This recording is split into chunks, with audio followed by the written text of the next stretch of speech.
ഈ സംസ്ഥാനത്തെ കുറേ മൃഗസ്നേഹികളുണ്ട്.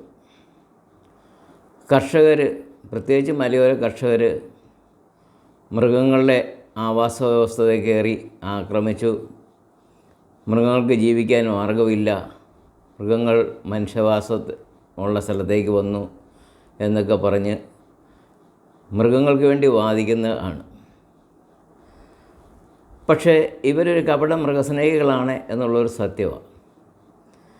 ഇവരാരും മൃഗങ്ങളെ ഒന്നും കാര്യമായിട്ട് വളർത്തുന്നില്ല. വല്ല വിദേശ പട്ടിയോ പൂച്ചയൊക്കെ വളർത്തുന്നല്ലാതെ ഒരു മൃഗങ്ങളെയും ഇവർ ഭൂരിപക്ഷം ആളുകളും വളർത്തുന്നില്ല.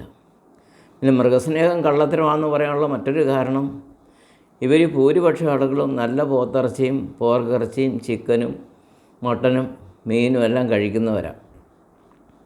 തീർച്ചയായിട്ടും യഥാർത്ഥ മൃഗസ്നേഹികളാണെങ്കിൽ മൃഗങ്ങളെയൊന്നും ഭക്ഷിക്കരുത്, ഇറച്ചിയൊന്നും കഴിക്കരുത്.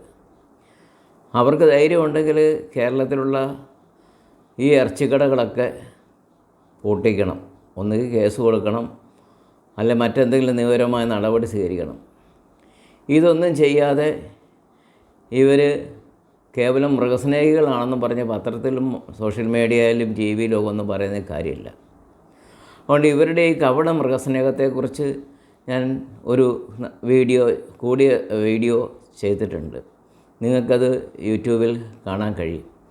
അതുകൊണ്ട് ഈ കപട മൃഗസ്നേഹികളുടെ കാപട്യം തിരിച്ചറിയാൻ വേണ്ടി എല്ലാവരും ആ വീഡിയോ ഒന്ന് കാണാനായിട്ട് പ്രോത്സാഹിപ്പിക്കുകയാണ് ചെയ്യുന്നത്.